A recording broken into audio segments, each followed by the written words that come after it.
I'm Scott Snibbe, and this is How to Train a Happy Mind, a podcast exploring how analytical meditation can lead to a happier, more meaningful, and connected life.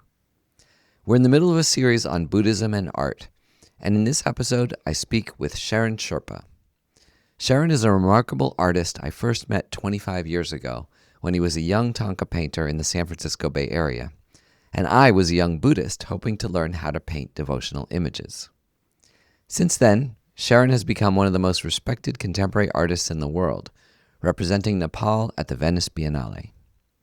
In this conversation, we speak frankly about his work that draws on Himalayan Buddhist iconography to explore sexuality, gender, consumerism, and identity, shaped by his experience as both an immigrant and an artist.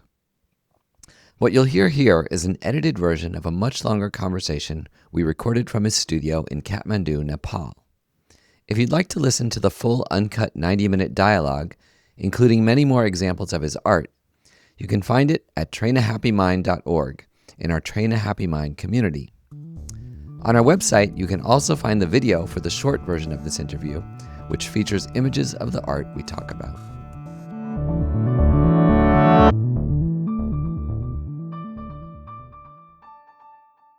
Tsherin Sherpa, I am so pleased to have you on How to Train a Happy Mind. I've known you, I think, for 20-something years, maybe 22, 23 years. And we met when I was just studying thangka painting, and you were a young teacher in San Francisco. And a lot's happened since then. So I'm excited to have you on How to Train a Happy Mind in the sequence on artists who are influenced by Buddhism. Yes, thank you. Thank you, Scott. And for people listening, Jaren's in Nepal. Yeah. You're speaking remotely from there. I'm in Berkeley, California. For a person who's never seen a thangka painting, Yes. or heard that word, can you explain, what a thangka painting is? Yes, absolutely. These are sort of like painted on scrolls. And people back in the old days, I guess, Buddhist masters or monks or teachers would travel to different villages, right? And then they would carry these thangkas to, it's a pictorial form of the Buddhist teachings. For example, a very, very popular thangka is the Wheel of Life, actually depicting the, 6 different realms, and then Mara holding the samsara. And the idea in the Buddhism is how one can liberate oneself beyond this samsara so that we're not in that cyclic existence. And other types of thangkas are like painting forms of deities. Those are for meditation practice. So it's like intertwined so strongly with the culture and then also practice. I think my father actually learned thangka painting from his uncle, maternal uncle.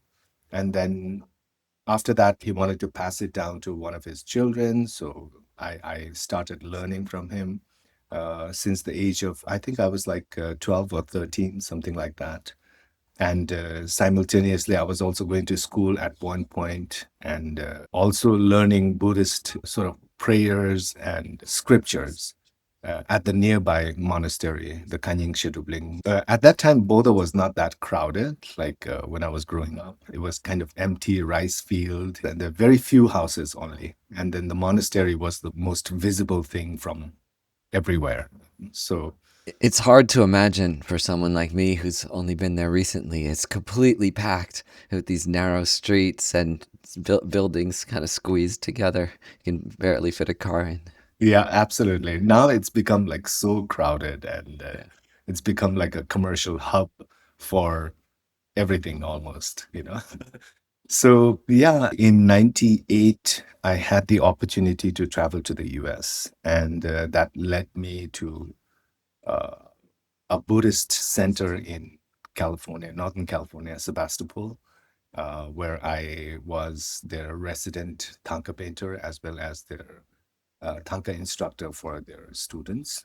After 2 years of working for the center, I moved to Oakland, California, and I started working with Tata Studio, which was under the Zopa Rinpoche's foundation. And that's where I started teaching classes on thangka painting, and that's where I met you. It was really special moment. So you were You were basically trained to take over the family business and be a I thangka know. painter by your father, and you found your way to San Francisco. Yeah. Um, and at that time, were you thinking of, because now you know your work is extremely modern at the kind of the highest levels of contemporary art. Were you thinking about diverging from the tradition at that time? This was about 25 years ago. Or were Yes. you planning to carry on the tradition, in San Francisco? In the beginning, I think I was more focused on carrying on the tradition itself. I think around 2003, I was invited by the Asian Art Museum to do a demonstration program. It was called Asia Alive, where an artist would come and demonstrate whatever the tradition that they are practicing at the museum for the audiences. And I guess there was somebody from Jamba Juice who must have visited one of those demonstration programs. So they reached out to the museum and they said, like, we're looking for a thangka painter who can, create a marketing poster for them that looks like a thangka, but that's not a thangka.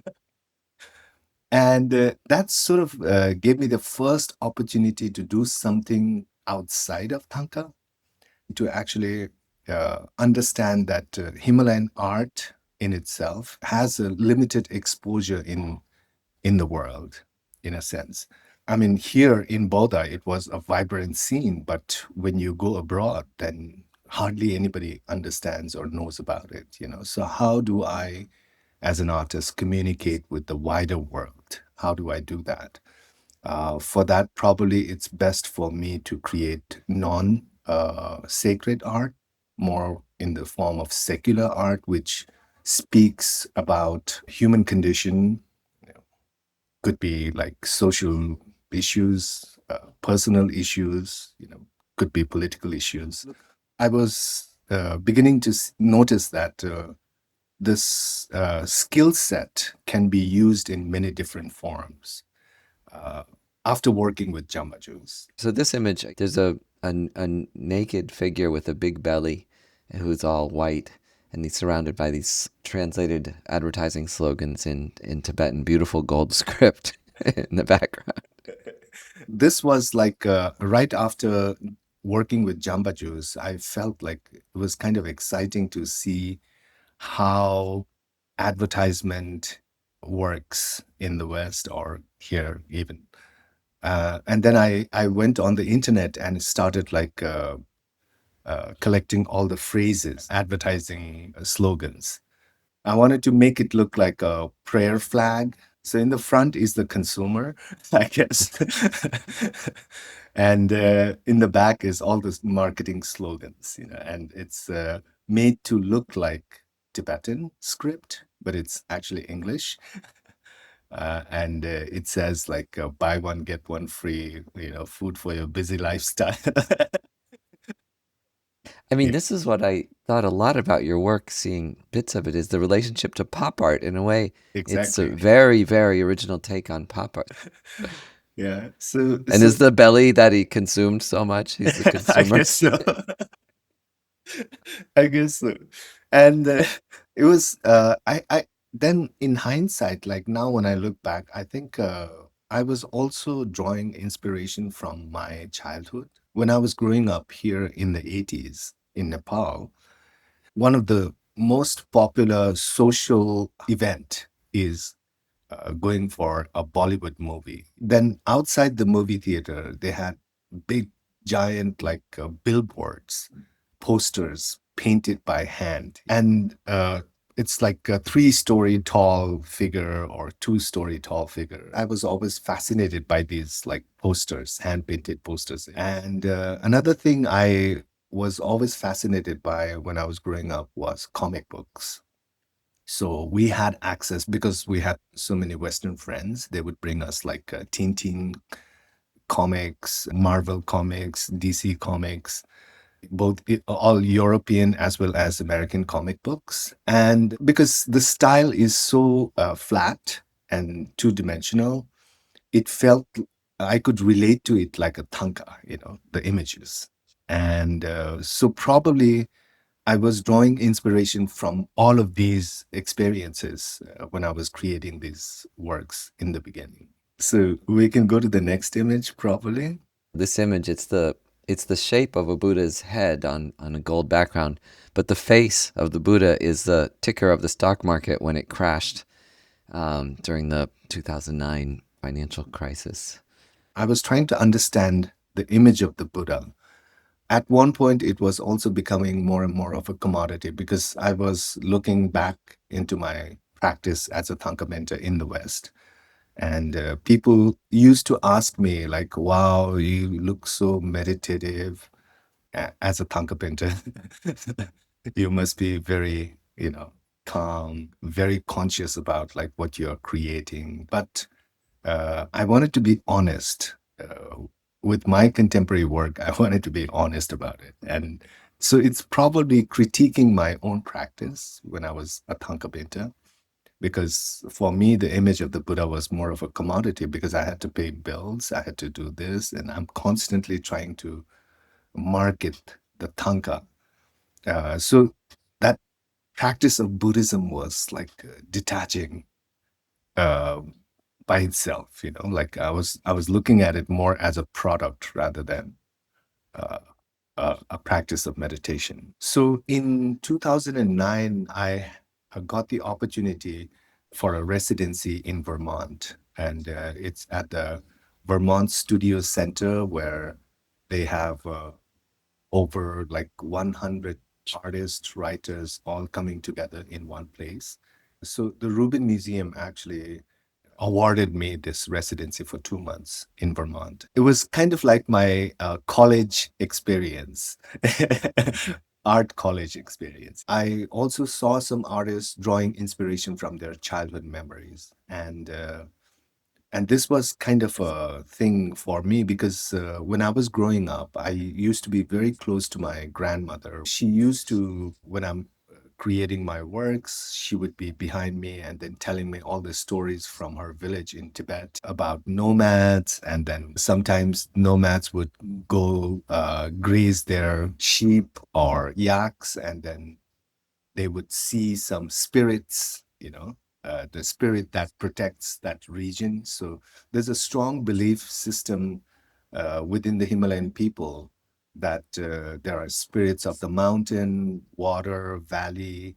So I felt like that was maybe I should explore the series of spirit. For me, it was spirit is a collective mental agreement or attitude saying that, okay, we all believe in this spirit. And if we are traveling, I would assume that the spirits would travel with us together. And if they do, how do they readjust themselves in this new environment? Unlike now, we didn't have social media platforms where you could instantaneously see like what is happening in the West or any parts of the world. So uh, it was a learning curve for me. And I was assuming like maybe the spirits would go through that same experience. How do they readjust in this new environment? And so exploring that, and I started slowly creating this character. So the body of the figure that you are seeing is all tiny photographs of at that time what I did was I went to Google and searched like Himalayan people around the world, and then I actually created a photo mosaic thing, and then uh, had like superimposed on my own body, and now it's like the spirit with you know Himalayan people's consciousness. Collective spirit of the modern Exactly. Himalayans. Yeah. Exactly. I was always attracted to paint wrathful or semi-wrathful deities when I was painting thangkas because it has more accentuated lines, unlike the peaceful deities, which is like very smooth, uh, not too many curves. So, and also different types of expressions. It was kind of almost like my own alter ego. and very autobiographical in the beginning, the works. Now, this is really interesting because the presence of the artist is almost nowhere in traditional devotional art, Yeah. right? Like many of them, you don't even know who Yes. painted the image. How did you come about that? Like, what was that tension between of making work that's really personal and individual about your own experience versus the anonymous, devotional work of a Yes. tradition? When we were learning, actually, you're supposed to detach yourself from your artistic, thing. But in the West, I guess it was easier for me to actually personalize it because like I was saying, in Vermont, I was among like all of these artists, and we're all like constantly looking at things from our own perspective, right? And I wanted to share, I guess, to a wider audience what we think, who we are, as people, like Himalayan people. And I wanted to share that through my perspective, what I am experiencing as an individual, as someone from the Himalayan region. And I think some people, when they kind of stereotype, Eastern and Western, they'll say Eastern culture is very collective and it's for the good of all. Western is very individualistic, and often it's critical that that's bad to be Yeah, individualistic. But you're not like that's not your perspective, right? You yeah, were you were opened up to an individualistic way of expressing art. And there's no criticism of that at all. It's another window through which you express exactly. yourself, right? Exactly, because it was all new things to me and Hmm. very exciting. I maybe wanted to record it in my work. And also, I was always inspired by many of the Zen like masters' books. And it was always, there's always kind of a humor, uh, even in sadness sometimes, even in like, happiness. And that was kind of, I also wanted to bring some, smile in my in the work, some humor so that there is a smile, like Yeah. No, and it yeah. comes through. There's so much humor in your work. So this one, like what I did was things from the Himalayan region were spread across the world, in the museums, private collection, everything. And there was this lot of talk in Nepal and in India was happening that, oh, repatriation is very important. Some of these were sold in black markets, some of these like antique objects. Yeah, it's a big issue. Yeah. Yeah. So I was looking at it from two perspectives. One was that, and then the other one was again, I'm noticing like all the Himalayan people scattered around the world, especially in America. When I was noticing like this family where there are nuclear families. Uh, some like husband and wife get together, and then they have a child, and then now they're trying to instill that tradition, that language, that culture a little bit into this newborn child, teaching them how to speak Nepali or Tibetan. It's a fragment of a whole, but it is not complete, but it still functions as a complete thing. What you're saying, it's a very key element to like both Buddhist and Hindu Yeah. spirituality, right? When you say like the whole is in the fragment, right? Like there's a famous phrase from the Avatamsaka Sutra where he says the Yes, universe in a single atom, right? exactly. That you have the whole universe in a single atom. And in Exactly. Hinduism, you have Indra's net, right? Yes. Where you have that all of reality is made of these little jewels connected, and each jewel reflects everything else. You can see all of reality. Now, in these last couple of images, Vajrayana Buddhist imagery has a lot of sexuality in it. In the last Exactly. image, there's an erect penis, Yeah. erect blue penis, which is, Yeah. and then you have a part of the sexual union between, Yes. two deities. Yeah. And there's a symbolism there. It's like form and emptiness, right? Or method and wisdom is a Exactly. union of like the two Yeah. qualities you need to attain enlightenment. But Yes. you're saying you're taking away Yeah. the symbolism. So how does the audience approach, especially the charged sexual imagery that you find in Vajrayana Buddhism? Did you have any intention or just open to No, what happens? it wasn't intentional at Uh-huh. all. But it's open canvas. Like it's Hmm. kind of like how I started my practice. Like it was completely empty. There's no like, how should I approach my work? I felt it should be open ended so that people can come and, snippets of things and what do you make out of it? Kind of like I always give this example like a feature film which has a narrative versus a documentary which is snippets of a lot of things. And now the viewer has to create a story in their own head. It's very open and courageous the way you say that. I mean, there's a difference between you and I think a lot of, contemporary artists because I think a lot of us artists we try to explain our work a lot, like over explain it.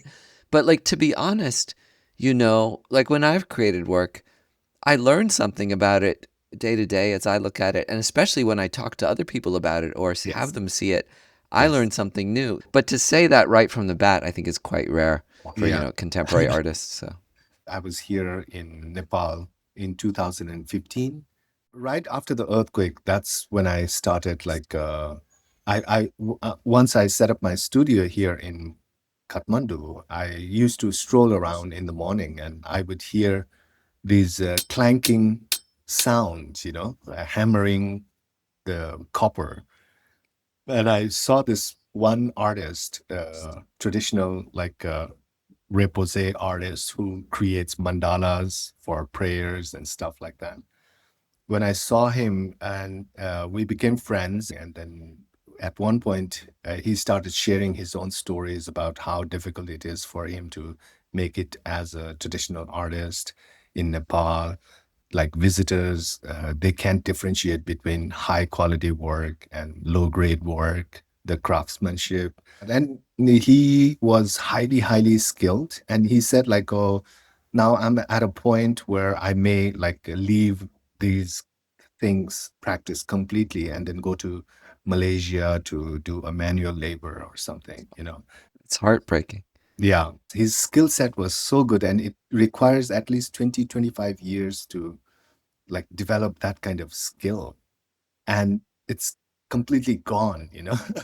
So I said like there may be some way you can continue this. Let us like brainstorm. And I was thinking like I'd never done any sculptures until then, and I said like maybe you and I can collaborate. I will do the design and you create the work for me, and then we can do exhibitions. And he doesn't know what is exhibition. He doesn't know what is gallery. He doesn't know what is a museum. He doesn't understand anything. He only caters it to visitors. And then, so he said like, yeah, yeah, we'll do. And so once we started working together, I came up with this idea of like creating a work, kind of an installation for right after the earthquake. I titled it Wish Fulfilling Tree, because the shape also looked a little like a Christmas tree Yeah. to me.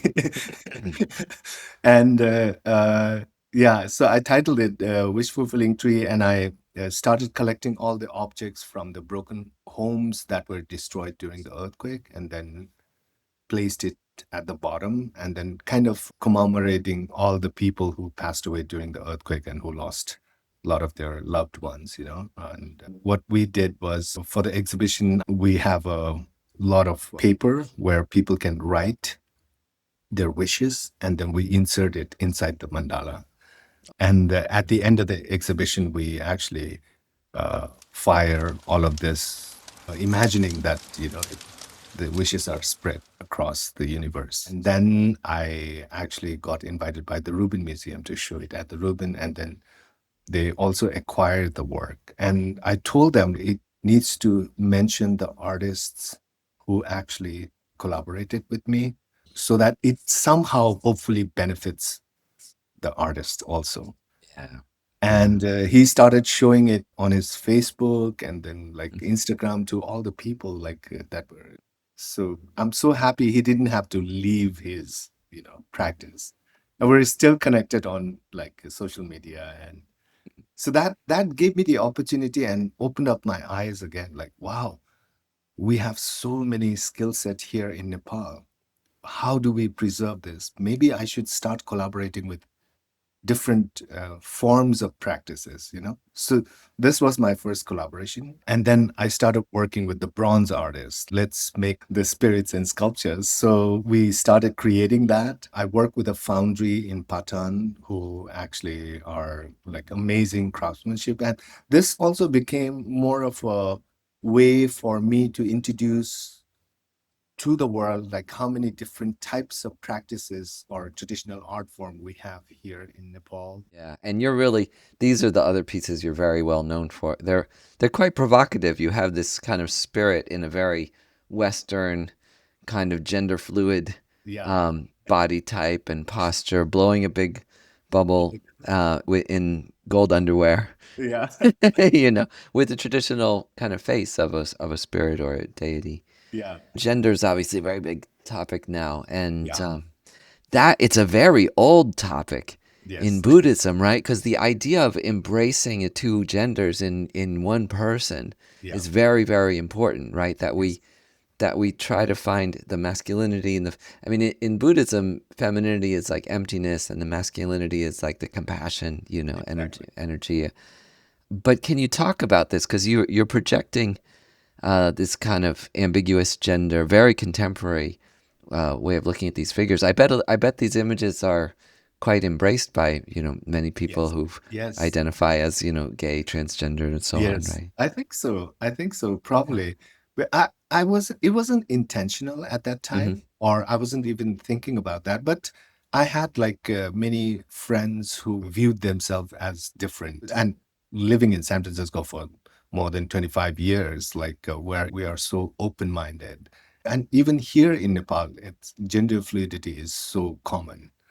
But I wasn't really thinking from that term because I wanted to make the body of the spirit very sensual a little bit so that it's very attractive, but it Yeah. and also not knowing like, yeah, it's male or female or Oh, well, it says so many things, right? These works say many, many things. yeah. Also, sensuality in devotional, Tibetan Himalayan art is quite pure, right? There's Yes. nothing to be embarrassed about or to hide. It's Yeah. quite pure, and in fact, it's seen as an essential part Ex- of becoming enlightened and becoming a yes. good human being is to embrace your sensuality and Yeah. um, you know, sexuality. This piece I've seen in the Rubin Museum. It's like 100 or more bronze hands Ex- all mushed together. This feels very connected to surrealism, Western surrealism of the unconscious, of the fragments coming together. I first created the painting,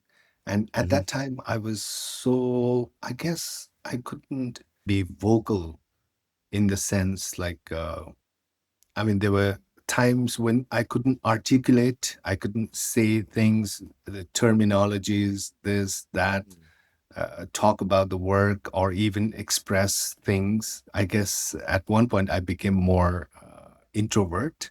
Now, this everything is bottled up, and how do I express it, you know? And I wanted to create a work, and I titled it Muted Expression, you know. So in Buddhism, there's all these gestures, mudras have different connotation, different meanings, right? Uh, in my work, I put them all together and it becomes like white noise kind of. There's no sound, but at the same time, visually, you can feel the sound when you are looking at it. When I look at this, it's kind of what I think is tongue tied, but it's like hands tied, hands Yeah. hands all tied together. In many ways, Western surrealism is like the most psychologically accurate form of art. Like surrealism conveys our inner reality in a lot of Yeah. ways better than any other form of like Western art. And so like these two images draw on that surrealism of having things like fragmented and grotesque and yet it so conveys some inner experience. I had one other question for you before we wrap up. I wanted to ask you, you're in a sensitive area of like religious imagery, sexual imagery, the clash between the East and the West, the Himalayan diaspora. Like, are there like criticisms you hear of your work from traditionalists in Nepal, Tibet, in the West? I've been very fortunate, I guess, that many people have been very supportive. Very few criticism. Every now and then, it pops up, but I think a majority of people feels like I think they're looking at it from different point of view. They're not looking at it as religious works because these are secular works talking about our issues today. Uh, I don't call them thangkas or sacred objects. So the technique, the images that I borrow, the style that I borrow is from thangka painting, which is religious, obviously. It's not deconstructing what was already there, but it's like creating something completely new with the elements. Well, Tsherin Sherpa, I'm so thrilled to have had this conversation with you. It's a real gift because your work speaks for itself. You don't have to say a word about it, and it's so powerful and unique experience that we each have. But I'm very grateful that you did take the time to Thank share you. your own perspective, your own words, your own journey. You've become not just one of the most successful Himalayan artists, but one of the most successful contemporary artists in the world. I rejoice in all the fantastic work you do. So thank you very much. Thank you, Scott. Thank you for this opportunity. So, Thank you thank you. again.